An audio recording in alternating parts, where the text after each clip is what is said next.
Why am I a Pentecostal? Why did I label myself so? Why did I change the YouTube channel to include the word Pentecostal? Did the spiritual gifts, the supernatural gifts, cease at any point in history, or is it still going on in day-to-day life? All these questions, we will address them today. Watch this video.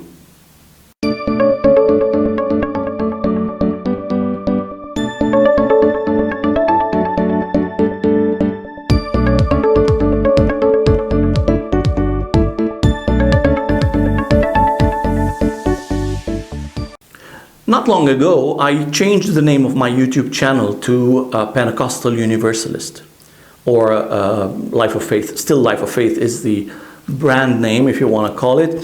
But I identified the YouTube channel, I defined it as a Pentecostal Universalist. Since then, many people have asked these questions. Why are you a Pentecostal? We did not figure that out. All my previous videos, the majority of them, except for a couple of videos where I mentioned something about the word of faith and my belief in healing and other minor issues, mostly it was addressing one topic or another, some spiritual topics, mostly around the area of God's divine love, God's new creation, and ultimate reconciliation, which is the main theme and the main topic that was there on my YouTube channel for a long period of time.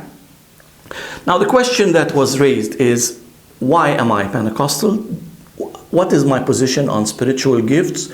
Does that mean I adopt and agree on all practices within the Pentecostal movement? And what does the Bible actually say? Because at the end, it's the Bible that has the final say, not my opinion, not your opinion. I submit to the divine revelation that is in the Bible, and based on that, we experience and we live what the Bible has given us, or what the Bible has described about the Christian walk with God. So today I'm going to address one major question, which is a very important question. And this question is, did the spiritual gifts cease at any point in time? Many people, especially those called the cessationists, they believe that spiritual gifts at one point in time in history, in Christian history, ceased to exist and stopped being practiced in the church. And they claim that it was necessary for the spiritual gifts to exist until the whole Bible is written. And this is something weird, but many people advocate that. So they believe that once the Bible, the writing of the Bible finished, there was no more need for spiritual gifts, for speaking in tongues, interpretation of tongues, and all these other spiritual gifts that are mentioned in the Bible. So they believe that in the church today, all these gifts have no place. Does the Bible actually say so? Nowhere in the Bible it even comes close to this claim. There is nowhere in the Bible that says that spiritual gifts ceased or will cease. The thing that the only verse or the only paragraph that comes close to something which has been misinterpreted, misread, but clearly misread, because the context is very clear, at least for me, from the way I read it, and I believe it's obvious. But I believe that the problem with the cessationists is that they start with the belief that gifts has stopped, and then they try to find some support from the Bible. They don't do the opposite.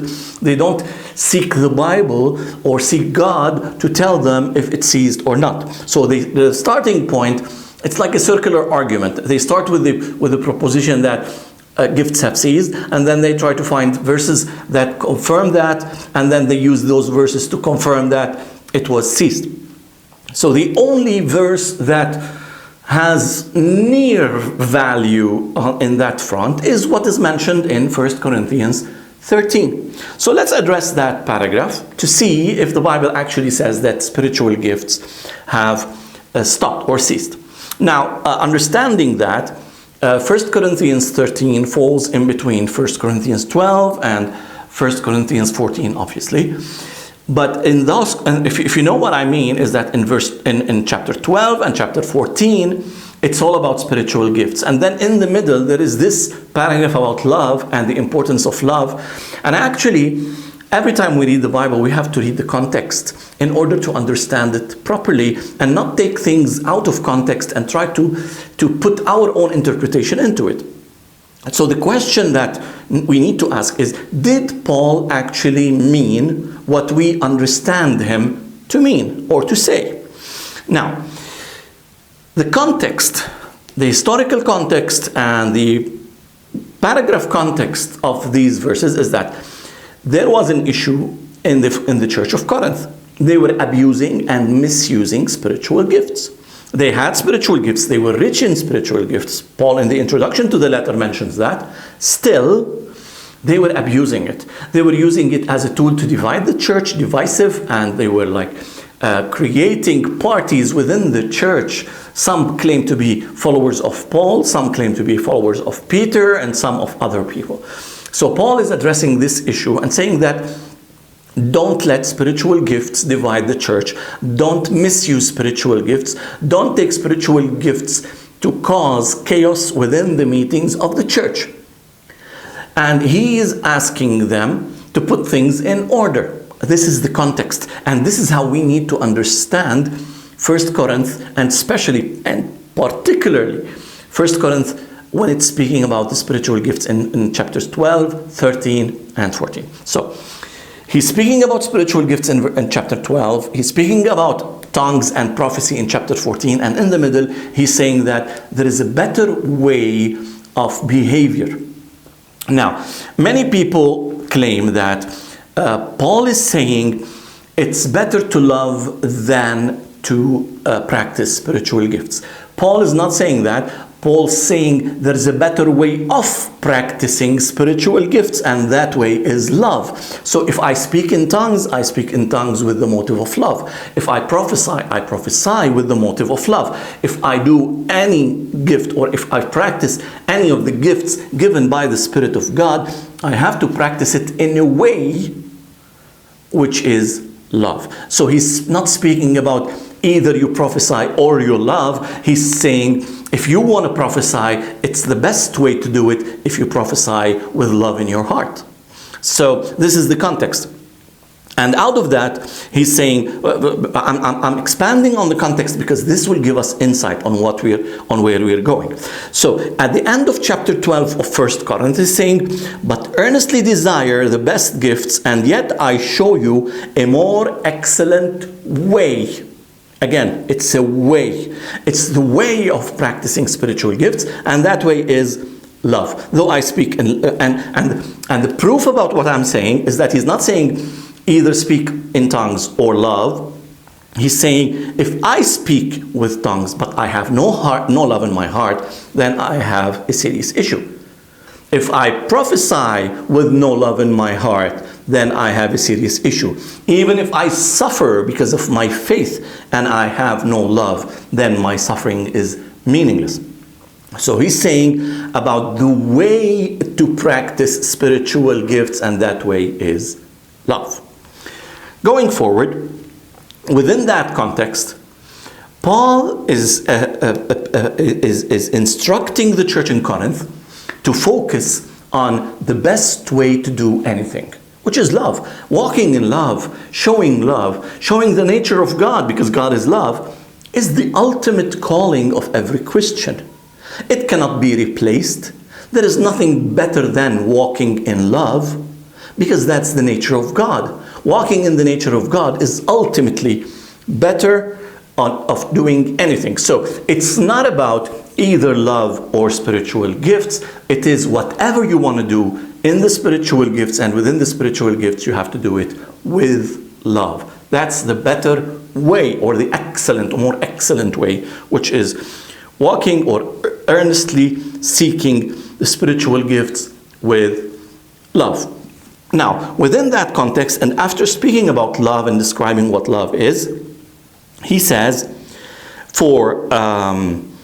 in verse 8, 1 Corinth 13:8, he says, love never fails, but whether there are prophecies, they will fail. Whether there are tongues, they will cease. Whether there is knowledge, it will vanish away. For we know in part, and we prophesy in part, but when that which is perfect has come, then that which is in part will be done away. This is the verse that is abused. And let's continue. When I was a child, I spoke as a child, I understood as a child, I thought as a child. But when I became a man, I put away childish things. For now, in this age, we see in a mirror dimly. But then refers back to when that which is perfect has come.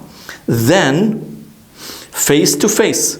Now I know in part, but then I shall know just as I also am known. And now abide faith, hope, love, these three. But the greatest of these is love. And then he continues to say, pursue love and desire or seek spiritual gifts. To go back into the context, this verse, which speaks that tongues will cease and prophecies will vanish. The terms here translated in the New King James Version is, but whether there are prophecies, they will fail. Whether there are tongues, they will cease. And whether there is knowledge, it will vanish away. So people use this verse to say that tongues will cease when the perfect comes. When the perfect will come, when the Bible is written. How do they connect the coming of the perfect with the Bible being written? I have no clue. There is no link. There is nothing to justify this interpretation. Bearing in mind that the Bible wasn't written in a way where there were like a committee of people sitting and then writing, and then, okay, the Bible is done, let's close it, let's close the revelation and move on. It didn't happen this way. Anybody who knows a bit of history will know that the Bible, the collection of the Bible, of the New Testament, took hundreds of years, and actually the final canon, but according to what we have, let's say at this point in time of discoveries, the final canon wasn't put in for the whole books of the New Testament until after Nicaea. Before that, there is something in the 2nd century and the 3rd century that was like nearly with a few Bible books or New Testament books that were excluded or included. Nearly the canon was set by the 2nd or 3rd century, but the final canon of the New Testament wasn't clear until early in the 4th century, according to what we have until now of the historical discoveries. So how does this theory that the perfect has come, there is no need for speaking in tongues? Number one, it doesn't make sense from a historical point of view, because there is no one point in time where the New Testament canon was gathered together. There were dispersed books spread and going around within the churches, but there wasn't like a clear canon of when the Bible started, which books are included in the Bible, which were included in the Bible and excluded until later. So there is no point in time where we can say that the canon has finished and the revelation of God or the inspiration of God stopped. If we can say that it stopped, actually. This is number one. Number two, what is the logical connection? Signs and wonders and spiritual gifts does not replace the message. Now, I can say that the oral tradition can be replaced by the written New Testament. Why? Because there was a message that was spread orally, and then it was written. So I don't have to rely anymore on the oral tradition, especially that oral tradition can have, salt and pepper on it. I don't know if this is a proper term in English, but people would add few things, over time. It's like the French game we used to play as children, téléphone cassé. If you say something to the ear of another person and that person says the same message to the ear of the person next to him, after a while the message is wasted. That's why it is the early people who got the message and who spoke the message and who preached the message. It's themselves or people who were around them and who were listening to them day and night who actually wrote the New Testament. So we can say that the written Bible, the written New Testament, can replace oral tradition, But we cannot say that the written Bible replaces spiritual gifts, because spiritual gifts did not have the role of spreading the message. It had the role of confirming the message. And it had the role of the Holy Spirit working through people to enforce the message, to spread the message in a stronger manner, to give a sign and a wonder, to give a sign or a visual aid to the message. Paul would go, preach the gospel, do a miracle to get the attention of people, so people will take his message seriously. So it's not just one more philosophy, not one more view of the world. That's the problem with the churches that do not believe in spiritual gifts. Religion for them is an option. It's my interpretation against your interpretation. It's my point of view against your point of view. It's philosophy from here, philosophy from there, and whoever has more logic can win the argument. That was not Christianity. Christianity was this: Jesus Christ is Lord. I pray for the sick will be healed. People would confirm that my message that Jesus is Lord is true. So there is nothing against it, and there is no proof that can stand against it, because I confirmed that message with a sign and a wonder. Now it's the same thing. The Bible, when we preach the Bible to people, many people today would come and say, why do I have to believe the Bible? Why do I have to take the Bible seriously? Because the Bible can change your life miraculously. The Bible can touch your life. Signs and wonders are still needed today as they were needed in the first century AD, and as they were needed across Christian history. That's why there is no logic, not from a literal point of view and not from a conceptual point of view, that the gifts ceased back then, when the perfect, which by their understanding is the Bible. Now, there is no more need for spiritual gifts, not prophecy, not speaking in tongues, and not knowledge, when Christ comes back again to rule over the world. When God becomes all in all, of course, our mind, or when we get to the understanding of speaking in tongues and what it actually means, you will understand more that we don't need to speak in tongues in heaven. We don't need prophecies in heaven, because then God himself will be speaking to us. So, yes, of course, when Christ is back, when the perfect is back, and we know all the knowledge that we need to know, we don't need revelation knowledge anymore. We don't need to study anything anymore. We don't need then prophecies, because encouragement will not be needed, and telling us the future will not be needed, because we are living in a perfect environment, in a perfect world. But until then, and until Christ rules over all the nations of the world, forever and ever, on earth and in heaven, in the spiritual realm and in the material realm, until then, spiritual gifts are needed. Jesus, and I will conclude with this verse. Jesus in Mark 16, he said, these signs shall follow those who believe. It will follow those who believe. He didn't say it will cease after a while. He didn't say it will follow only the apostles, and once the apostles die, there is no need for these spiritual gifts. No, on the contrary, he said that these signs will follow those who believe. As long as there are believers, the signs that follow will be there. And these signs, this is Mark 16:17. It says, and these signs will follow those who believe. In my name, they will cast out demons. They will speak with new tongues. They will take up serpents. And if they drink anything deadly, it will by no means hurt them. They will lay hands on the sick, and they will recover. These signs will follow those who believe.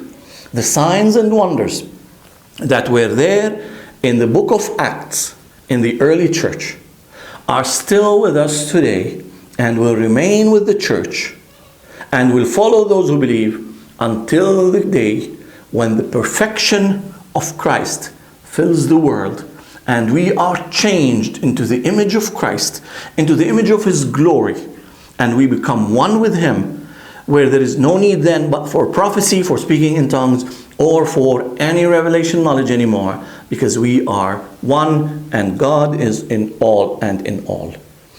God bless you, and we will continue next to explain and to get into a deeper understanding of speaking in tongues, spiritual gifts, prophecies, and the other gifts mentioned in the Bible. And God bless you.